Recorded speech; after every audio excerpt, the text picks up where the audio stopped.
Dear students अस्सलाम वालेकुम। Second year biology के लेक्चर में डियर स्टूडेंट्स आपको वेलकम करते हैं।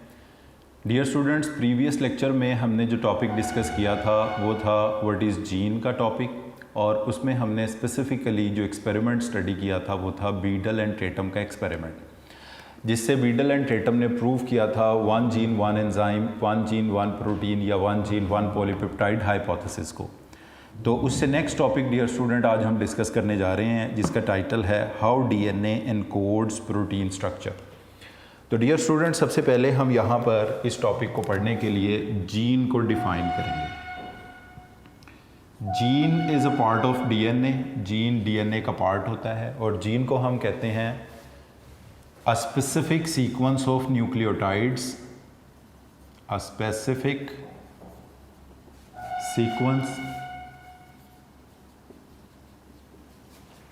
of nucleotides in DNA molecule, a specific sequence of nucleotides in DNA molecule which determine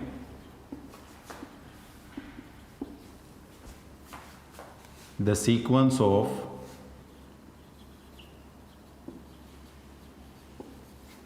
amino acids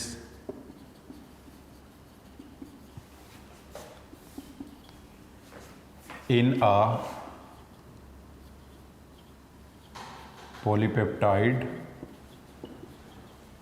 or protein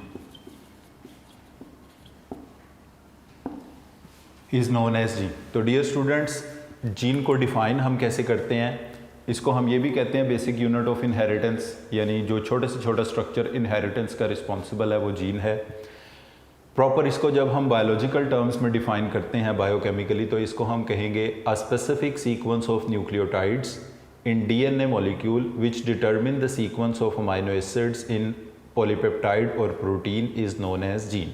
इसका मतलब ये है कि डीएनए की पॉलीन्यूक्लियोटाइड चेन में जो न्यूक्लियोटाइड की तरतीब है, स्पेसिफिक सीक्वेंस है, वो स्पेसिफिक सीक्वेंस डिटरमिन करती है कि प्रोटीन में अमाइनो एसिड की तरतीब क्या होगी।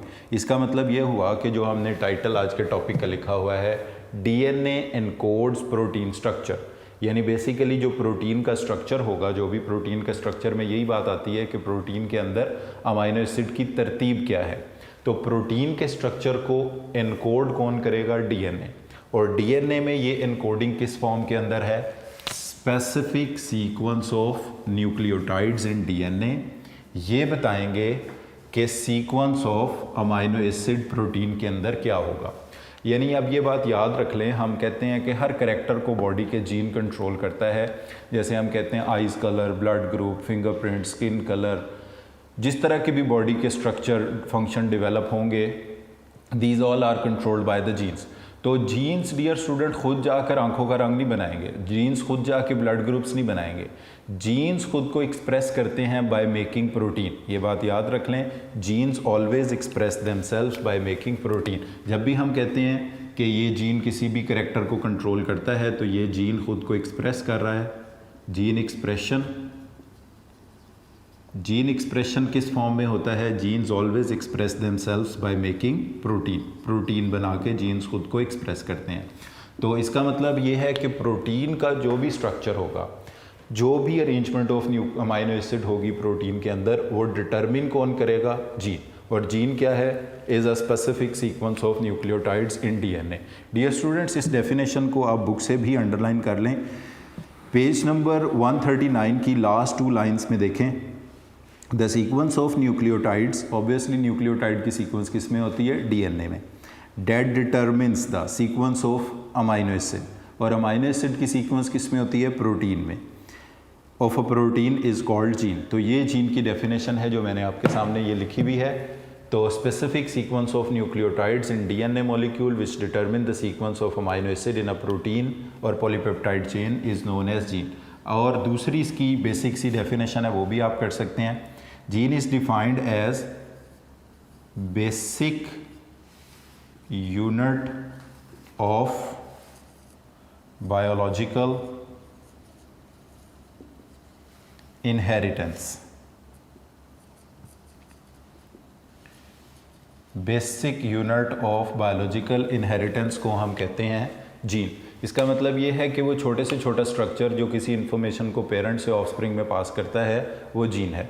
वो जाहिर है क्रोमोसोम है, क्रोमोसोम में डीएनए का जो छोटे से छोटा यूनिट किसी इन्फॉर्मेशन को, मसलन हम कहते हैं कि आंखों के रंग की इन्फॉर्मेशन वालिदैन से बच्चों में गई है तो क्रोमोसोम के ज़रिए गई है, क्रोमोसोम में से डीएनए के ज़रिए गई है। डीएनए का जो छोटा सा, डीएनए तो बहुत सारी चीज़ों को कंट्रोल कर, उसमें से जो स्पेसिफिकली आइज़ के कलर को, किसी एक करेक्टर को कंट्रोल कर रहा है वो जीन कहलाता है। तो basic unit of biological information या इनहेरिटेंस को भी हम जीन कहते हैं। अब डियर स्टूडेंट्स हम आते हैं कि इसको हम एग्जाम्पल्स से कैसे अंडरस्टैंड करेंगे, समझेंगे। तो इसमें पहली एग्जाम्पल जो दी गई है वो दी गई है इंसुलिन के हवाले से।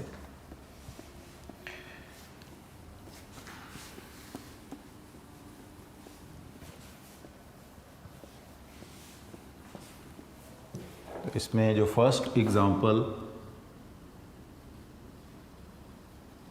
हम स्टडी करने जा रहे हैं ये है इंसुलिन की। इंसुलिन के अंदर दो पॉलीपेप्टाइड चेन होती हैं, एक को बोलते हैं ए, दूसरी को बोलते हैं बी। और ए चेन के अंदर इनके टोटल मिला के 51 अमाइनो एसिड बनते हैं। एक चेन में 30 अमाइनो एसिड हैं, दूसरी चेन में 21 अमाइनो एसिड्स होते हैं। तो 51 अमाइनो एसिड्स जो हैं वो इंसुलिन में पाए जाते हैं। इसको हम लिख लेते हैं, जैसे इसमें फॉर एग्जांपल 30 एएज का मतलब अमाइनो एसिड होता है, इसमें 21 एएज हैं और ये चेन्स आपस में डाइसल्फाइड ब्रिज के ज़रिए कनेक्टेड हैं। ये डाइसल्फाइड ब्रिजेस ने इनको जोड़ा हुआ है। तो डियर स्टूडेंट्स ये कुछ चीज़ें थोड़ी सी बुक से भी देखेंगे आप। In 1953, an English biochemist Frederick Sanger described the complete sequence of amino acid of insulin। अब वो हमारी बुक में इनके अमाइनो एसिड की सीक्वेंस तो नहीं बताई हुई, बट मैंने आपको आइडिया दे दिया है कि इस तरह एक पॉलीपेप्टाइड चेन ए है, इसके अंदर 30 अमाइनो एसिड्स हैं।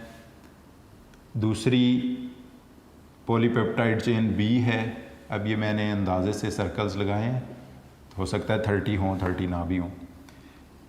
और दूसरी चेन के अंदर 21 अमाइनो एसिड्स हैं। ये दोनों चेन्स आपस में जुड़ी हुई हैं डाइसल्फाइड ब्रिज के ज़रिए, और टोटल जो इंसुलिन के अंदर अमाइनो एसिड बनते हैं वो हैं 51 अमाइनो एसिड्स। तो ये 51 अमाइनो एसिड ए चेन में इनकी तरतीब क्या है, फर्स्ट से लेके ऑनवर्ड एंड तक, बी में इनकी सीक्वेंस क्या है, ये सारा स्ट्रक्चर डिस्क्राइब किया फ्रेडरिक सेंगर ने।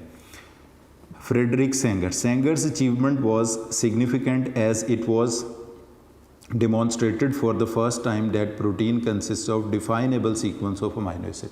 तो सेंगर का काम इसलिए इम्पॉर्टेंट था क्योंकि सेंगर ने पहली बार ये बताया था कि किसी भी प्रोटीन के अंदर अमाइनो एसिड की जो सीक्वेंस होती है वो एक ख़ास होती है, डिफाइनेबल होती है, स्पेसिफिक होती है। Soon it was revealed that all enzymes and other proteins are strings of amino acid। Later on ये भी पता चल गया कि जितने भी एंजाइम्स हैं या बाकी प्रोटीन्स हैं बॉडी के अंदर वो सारे के सारे भी अमाइनो एसिड्स के बने होते हैं। तो हर प्रोटीन का जो स्पेसिफिक स्ट्रक्चर और फंक्शन है वो उसमें अमाइनो एसिड की सीक्वेंस की वजह से है। और जिसको हम इसको तादाद और सीक्वेंस को अमाइनो एसिड की प्रोटीन में, पॉलीपेप्टाइड में प्राइमरी स्ट्रक्चर कहते हैं। ये आपने फर्स्ट ईयर में भी पढ़ा हुआ है। अच्छा, उसके बाद ये following Sanger works were known in gram, ये इंपॉर्टेंट एग्जांपल है जो हमने यहाँ पे स्टडी करनी है। In 1956 discovered the molecular basis of sickle cell anaemia. ये एक डिजीज़ है जिसको हम एनीमिया तो जनरली कहते हैं रेड ब्लड सेल्स की कमी को, खून की कमी को, रेड ब्लड सेल की कमी को कहते हैं एनीमिया। तो ये एक हेरिटेबल डिसऑर्डर है जिसको हम कहते हैं सिकल सेल एनीमिया। ये एक प्रोटीन डिफेक्ट है, इनहेरिटेड एज मेंडेलियन डिसऑर्डर, यानी डोमिनेंट रिसेसिव एलील्स की वजह से होता है। By analysing the structure of normal and sickle cell haemoglobin को जब उसने कंपेयर किया तो वर्नॉन इंग्राम ने ये कंक्लूड किया, बेसिकली होता ये है कि इस एग्ज़ाम्पल को अगर हम देखेंगे तो हीमोग्लोबिन की, सिकल सेल एनीमिया की,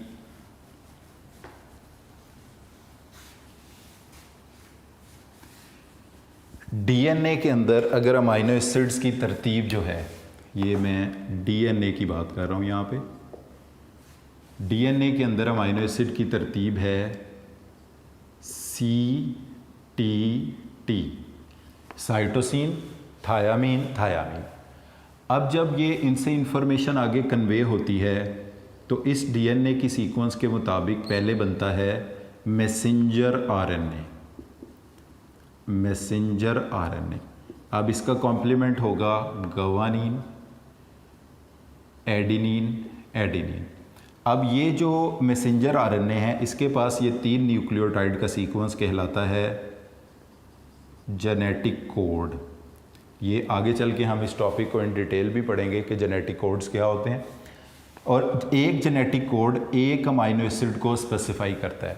अब डीएनए के अंदर अगर न्यूक्लियोटाइड की तरतीब है CTT, तो मैसेंजर आरएनए में न्यूक्लियोटाइड की सीक्वेंस बनेगी GAA। अब ये GAA जो अमाइनो एसिड यहाँ पे स्पेसिफाई करेगा। Dear students, how DNA encodes the protein structure, इसको हम सिकल सेल एनीमिया की एग्जांपल से देख रहे हैं। तो इसमें अगर आप देखें, सबसे पहले डीएनए की सीक्वेंस की बात करें तो डीएनए की सीक्वेंस अगर है CTT का मतलब है साइटिडीन, थायमिडीन और थायमिडीन। अब जब इससे ये इंफॉर्मेशन कन्वे होगी मैसेंजर आरएनए में, डीएनए से ये इंफॉर्मेशन कन्वे होगी मैसेंजर आरएनए में फॉर नॉर्मल हीमोग्लोबिन, तो साइटोसिन का कॉम्प्लीमेंट है गवानीन, थायामीन का कॉम्प्लीमेंट है एडिनिन, फिर थायामीन का कॉम्प्लीमेंट है एडिनिन। ये जो ट्रिपलेट ऑफ न्यूक्लियोटाइड बनेगा ये होगा GAA। ये GAA को हम बोलेंगे जेनेटिक कोड। अब ये जेनेटिक कोड स्पेसिफाई करेगा अमाइनो एसिड। ये हम आगे चल के पढ़ेंगे भी इन डिटेल के जेनेटिक कोड्स क्या होते हैं। यहाँ पर आप इतना याद रख लें कि हर जेनेटिक कोड एक स्पेसिफिक अमाइनो एसिड को पॉलीपेप्टाइड चेन में लगाता है। अब अगर जेनेटिक कोड GAA है तो ये जिस अमाइनो एसिड को स्पेसिफाई करता है इसका नाम है ग्लूटामिक एसिड। और ये ग्लूटामिक एसिड किस में लगा होगा? पॉलीपेप्टाइड चेन में, प्रोटीन में ये अमाइनो एसिड है। और हीमोग्लोबिन में 2 चेन्स होती हैं, 2 अल्फ़ा, 4 चेन्स होती हैं, 2 अल्फ़ा चेन, 2 बीटा चेन। तो ये बीटा चेन की 6th पोजीशन पे ग्लूटामिक एसिड लगेगा। अब अगर इसमें म्यूटेशन हो जाए, डीएनए में डिफेक्ट पैदा हो जाए, जीन्स में डिफेक्ट पैदा हो जाए, तो ये दरमियान वाला थायामीन रिप्लेस हो जाए किसके साथ? एडेनिन। यानी CTT की बजाय डीएनए बन जाए CAT। अब इसके कॉम्प्लीमेंट क्या होंगे? गवानीन, एडेनिन का कॉम्प्लीमेंट यूरासिल क्योंकि ये आरएनए है, और थायामीन का कॉम्प्लीमेंट एडेनिन। अब GAA जेनेटिक कोड जिस अमाइनो एसिड को स्पेसिफाई करता है उसका नाम है ग्लूटामिक एसिड, जबकि GUA जिस अमाइनो एसिड को स्पेसिफाई करेगा उसका नाम है वेलिन। और ये भी किधर होगा? 6th पोजीशन पे, किसकी? बीटा चेन की। मगर अब ये बीटा चेन कौन सी होगी? नॉर्मल नहीं होगी, ये होगी सिकल सेल HB हीमोग्लोबिन। ये सिकल सेल हीमोग्लोबिन कहलाएगी। अब फ़र्क क्या होगा? अगर नॉर्मल हीमोग्लोबिन होती है तो इस तरह के RBCs होते हैं biconcave disc like. Red blood cell की शेप कैसी होती है? बाई कनकेव डिस्क लाइक ही होते हैं। और अगर यानी नॉर्मल कब होंगे? जब डीएनए में CTT हो, आरएनए में GAA हो, अमाइनो एसिड 6ठी पोजीशन पे ग्लूटामिक एसिड हो। अगर थायामीन, एक सिर्फ थायामीन रिप्लेस हो जाए एडेनिन से, तो CTT की बजाय ये CAT हो जाए, GUA वेलिन लगाएगा 6ठी पोजीशन पे। अब ये हीमोग्लोबिन जो बनेगी ये कहलाएगी सिकल सेल हीमोग्लोबिन। अब ये RBCs कैसी शेप के होंगे? ये सिकल शेप के होंगे, सिकल। तो ये कहलाएंगे, ये RBCs कौन किससे अफेक्टेड हैं? RBCs। These RBCs are affected from sickle cell haemoglobin से ये अफेक्टेड है। ये नॉर्मल रेड ब्लड सेल्स हैं और ये सिकल सेल हीमोग्लोबिन से अफेक्टेड रेड ब्लड सेल्स हैं। तो dear students, sickle cell anaemia का मतलब ये है, सिकल का मतलब होता है दरांती, जिससे घास को काटते हैं ना, उसकी इस तरह आर्क की शेप होती है। तो ये भी इस तरह आर्क की शेप के बन जाएंगे और ये प्रॉपर्ली ऑक्सीजन को ट्रांसपोर्ट नहीं कर पाएंगे और उसकी वजह से फिर बॉडी में कॉम्प्लिकेशंस पैदा होंगी। तो ये डिज़ीज़ जो सिकल सेल एनीमिया है, इसका मतलब होता है lack of normal red blood cell. Normal की बजाय रेड ब्लड सेल इस तरह के सिकल शेप्ड हो जाते हैं। उसकी वजह ये होती है कि इनमें हीमोग्लोबिन नॉर्मल नहीं बल्कि सिकल सेल हीमोग्लोबिन होती है। और सिकल सेल हीमोग्लोबिन की पहचान ये है कि उसकी बीटा चेन की 6th पोजीशन पे वेलिन लगा होता है इंस्टेड ऑफ ग्लूटामिक एसिड। और इसके लगने की वजह ये होती है कि डीएनए में CTT की बजाय इन्फॉर्मेशन CAT हो जाती है। इस चीज़ को डियर स्टूडेंट हम थोड़ा सा बुक से देख लेते हैं, उसके बाद नेक्स्ट मूव करते हैं। तो पेज नंबर 139 का ये जो टॉपिक है how DNA encodes protein structure, इसमें सेकंड पैराग्राफ में आ जाएं आप। वेरनॉन इंग्राम का जो वर्क है, Vernon Ingram in 1956 discovered the molecular basis of sickle cell anaemia, a protein defect inherited as Mendelian disorder. यानी ये रिसेसिव अलील की वजह से होता है। नॉर्मल अलील जो है वो डोमिनेंट है और जो सिकल सेल का अलील है वो रिसेसिव है। अगर किसी पर्सन में दोनों रिसेसिव अलील इकट्ठे हो जाएं तो उसको फिर सिकल सेल एनीमिया हो जाएगा। By analyzing the structure of normal sickle cell hemoglobin, Ingram working at the Cambridge University showed that sickle cell anemia is caused by the change from glutamic acid to valine at a single position in the protein। यानी protein के अंदर जैसे हमने ये बात की 6th position पे beta chain की ग्लूटामिक एसिड की जगह पे वेलिन लग गया, इसकी वजह से सिकल सेल एनीमिया हो रहा है। वेरनॉन इंग्राम ने ये हमें बताया। The allele for the gene encoding the hemoglobin differed only in their specification of this one amino acid in the hemoglobin chain। यानी बेसिकली ये जो अमाइनो एसिड चेंज हुए हैं वो डीएनए में चेंज की वजह से हुए हैं। वो मैंने आपको बता दिया, CTT की बजाय डीएनए क्या बन गया, CAT बन गया।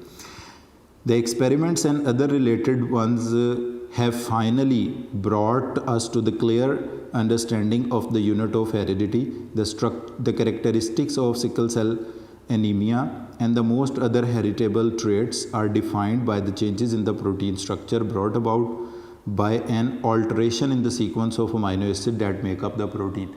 यानी और भी बहुत से हेरिडेबल जो डिसऑर्डर हैं वो ये देखा गया कि वो अमाइनो एसिड की प्रोटीन में सीक्वेंस के चेंज होने की वजह से होते हैं। और ये हम पहले कई बार अब बात कर चुके हैं कि अमाइनो एसिड की तरतीब के चेंज होने की वजह डीएनए में न्यूक्लियोटाइड की सीक्वेंस का चेंज होना होता है। फॉर एग्ज़ाम्पल जैसे यहाँ पे एक एग्ज़ाम्पल दी हुई है, a critical change leading to sickle cell anaemia disease is a mutation that specify a single thymine with adenine. यानी वो एक थायामीन रिप्लेस किससे हो गया, एडेनिन। वो मैंने तो पूरा कोड लिख दिया ना, CTT की बजाय वो CAT हो गया और फिर GAA की बजाय GUA हो गया। ग्लूटामिक एसिड की जगह वेलिन हो गया। Normal haemoglobin sickle cell haemoglobin में चेंज हो गई। Normal RBC sickle cell RBCs के अंदर चेंज हो गए which are unable to transport the gases. अब ये नेक्स्ट पेज के ऊपर डियर स्टूडेंट एक नॉर्मल चेन की भी सीक्वेंस लिखी हुई है और एक डिफेक्टिव चेन की भी सीक्वेंस लिखी हुई है। ये बीटा चेन के पहले 7 अमाइनो एसिड्स को यहाँ पे लिखा गया है। ये मैंने आपको बता तो दिया है वैसे भी कि हमें तो सिर्फ कौन सा चाहिए, 6 पोजीशन वाला, बाकी तो सेम होते हैं बट फिर भी हम इस सीक्वेंस को लिख लेते हैं। जैसे पहला amino acid valine, histidine, leucine, threonine, proline, glutamic acid. तो वेलिन VAL से कहते हैं वेलिन को, वेलिन। फिर इसके बाद दूसरा अमाइनो एसिड जो है वेलिन के बाद इसको हम कहेंगे हिस्टिडीन,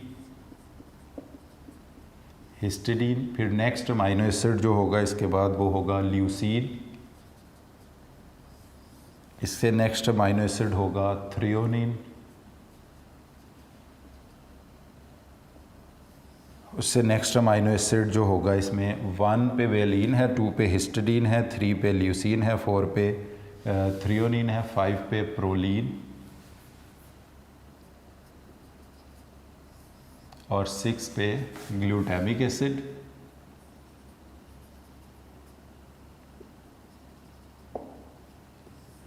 और 7 पे भी GA भी कहते हैं इसको, ग्लूटामिक एसिड। ये मैं नंबर भी लिख देता हूँ। वेलिन नंबर 1 है, हिस्टिडीन नंबर 2 है, ल्यूसीन 3 है, थ्रियोनिन 4 पे है, प्रोलिन 5 पे है, 6 पे ग्लूटामिक एसिड है, 7 पे भी ग्लूटामिक एसिड है। ये नॉर्मल है। और अगर ये सिकल सेल वाली होगी, सिकल सेल हीमोग्लोबिन, तो पहले नंबर पर वेलिन ही होगा, दूसरे नंबर पर हिस्टिडीन ही होगा, तीसरे नंबर पर ल्यूसीन ही होगा, चौथे पे थ्रियोनिन होगा, पाँचवें पे प्रोलीन होगा और ग्लूटामिक एसिड की बजाय 6 पोजीशन पे आ जाएगा वेलिन और 7th पे उसी तरह ग्लूटामिक एसिड। तो ये जो छठी पोजीशन पे चेंज आया है, ग्लूटामिक एसिड रिप्लेस हो गया वेलिन के साथ, इसकी हम यहाँ पे बात कर रहे हैं। इसके बाद डियर स्टूडेंट्स नेक्स्ट हम देखते हैं cells use RNA to make protein. Cells जो हैं वो आरएनए को यूज़ करते हैं टू मेक प्रोटीन, वो हमने बात कर तो ली है मगर इसको हम फिर यहाँ पर एक दफ़ा और जैसे बुक में बताया है इसको देख लेते हैं। तो अब हमारा जो टॉपिक है, टाइटल है बुक के मुताबिक cells use RNA to make protein.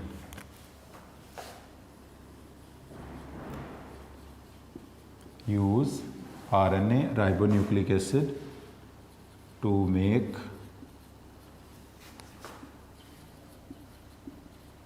Protein.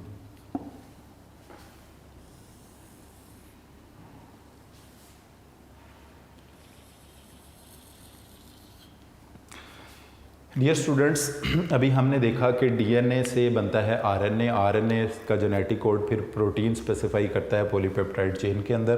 तो बिल्कुल डियर स्टूडेंट्स, ये इस बात को हम एक और टाइटल भी देते हैं, इस चीज़ को आप ये भी कह सकते हैं जेनेटिक एक्सप्रेशन। जेनेटिक एक्सप्रेशन, और जेनेटिक एक्सप्रेशन को ही कहा जाता है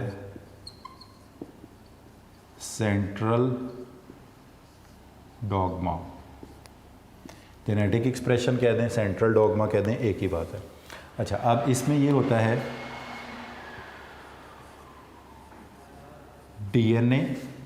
डीएनए से ये इंफॉर्मेशन पास होती है मैसेंजर आरएनए में, और मैसेंजर आरएनए से ये इंफॉर्मेशन पास होती है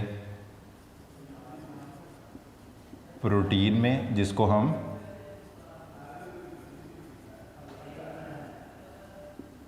पॉलीपेप्टाइड चेन भी कहते हैं।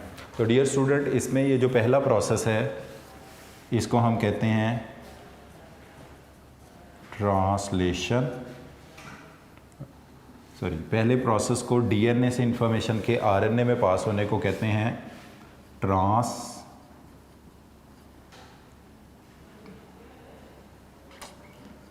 ट्रांसक्रिप्शन, और दूसरे इस प्रोसेस को कहते हैं आरएनए से प्रोटीन बनने को ट्रांसलेशन। तो the flow of information from DNA to RNA is known as transcription and from RNA to protein is known as translation. तो डीएनए से इंफॉर्मेशन के आरएनए में पास होने को हम कहते हैं ट्रांसक्रिप्शन, और आरएनए से इंफॉर्मेशन के प्रोटीन में पास होने को हम कहते हैं ट्रांसलेशन। इसको नंबर 1 कहेंगे, इसको नंबर 2 कहेंगे। ये दोनों स्टेप्स मिलकर कहलाते हैं जेनेटिक एक्सप्रेशन या सेंट्रल डॉगमा, इसको हम कहते हैं। अब डीएनए से मैसेंजर आरएनए बनाने के लिए जो एंजाइम चाहिए होता है, इसका नाम है आरएनए पॉलीमरेज, और आरएनए से प्रोटीन बनने का प्रोसेस जो है ये होता है राइबोसोम पर। वैसे भी राइबोसोम को कहते हैं फैक्ट्री ऑफ प्रोटीन। तो डियर स्टूडेंट, ये जो टॉपिक यहाँ पे लिखा हुआ है ऑलमोस्ट इसकी चीज़ें हमने प्रीवियस में भी पढ़ ली हैं। Cells use RNA to make protein, तो इसमें ये डायग्राम में रिप्रेजेंट किया हुआ है, आप देख सकते हैं इसमें कि डीएनए का डुप्लेक्स ट्रांसक्रिप्शन के ज़रिए बनाता है मैसेंजर आरएनए। यानी डीएनए से क्या बनता है मैसेंजर आरएनए, ये प्रोसेस कहलाता है ट्रांसक्रिप्शन, और इसको जो एंजाइम कंट्रोल करता है इसको कहते हैं आरएनए पॉलीमरेज। फिर ये आरएनए राइबोसोम पर जाके अमाइनो एसिड्स को अरेंज करके प्रोटीन बनाता है, और इस प्रोसेस को हम कहते हैं, सेकंड स्टेप को हम कहते हैं translation. Translation takes place on ribosome, और ओवरऑल ये प्रोसेस जो है ना gene expression, the central dogma of gene expression इसको हम बोलते हैं। तो इसको डियर स्टूडेंट्स, ये यहाँ पे इसमें से एक शॉर्ट क्वेश्चन है जो बहुत ज़्यादा पूछा जाता है, वो ये है कि differentiate between transcription and translation. तो हम इसको ये कहेंगे कि synthesis of RNA from DNA is known as transcription and synthesis of polypeptide or protein from messenger RNA on ribosomes is known as translation. All organisms, book से ज़रा देख लें, all organisms use the same basic mechanism of reading and expressing the genes. Reading of the gene and expressing of gene.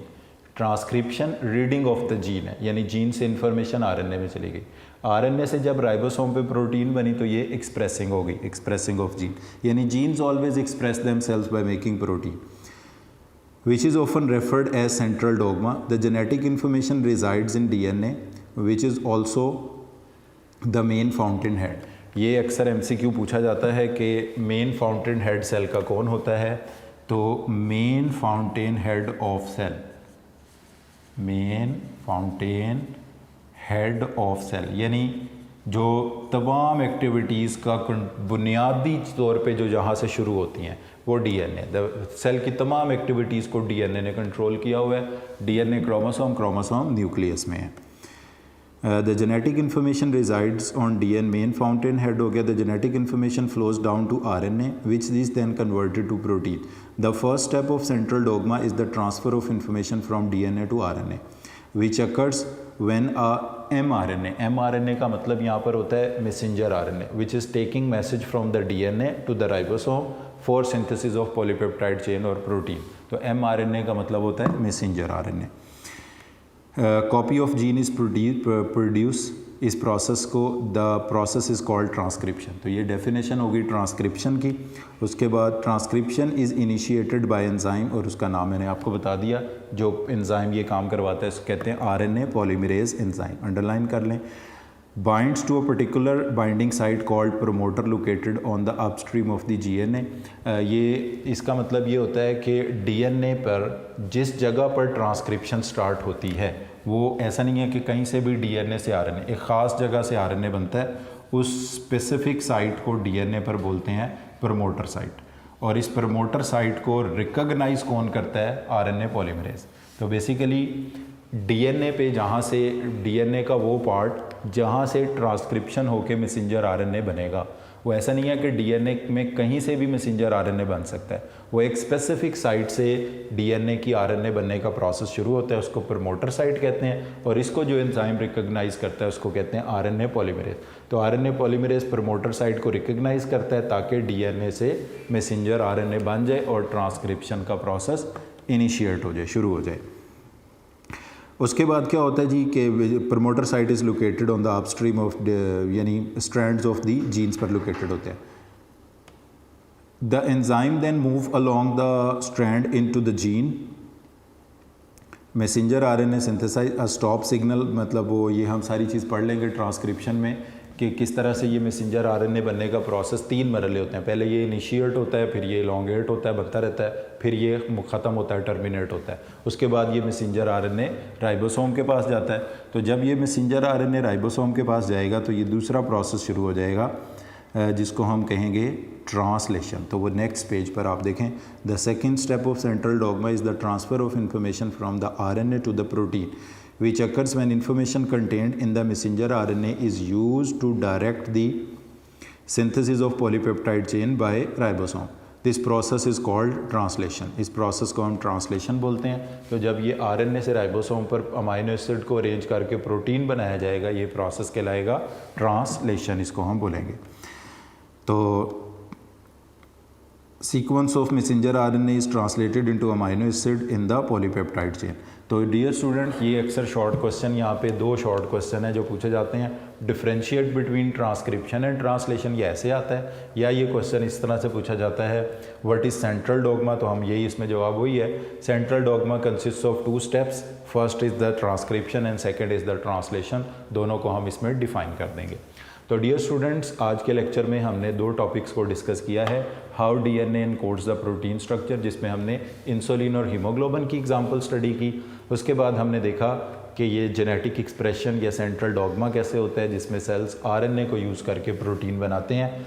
इसका पहला मरला transcription और दूसरा मरला ट्रांसलेशन है। तो आज के लेक्चर को डियर स्टूडेंट इधर ही हम वाइंड अप करते हैं। Thank you very much for today.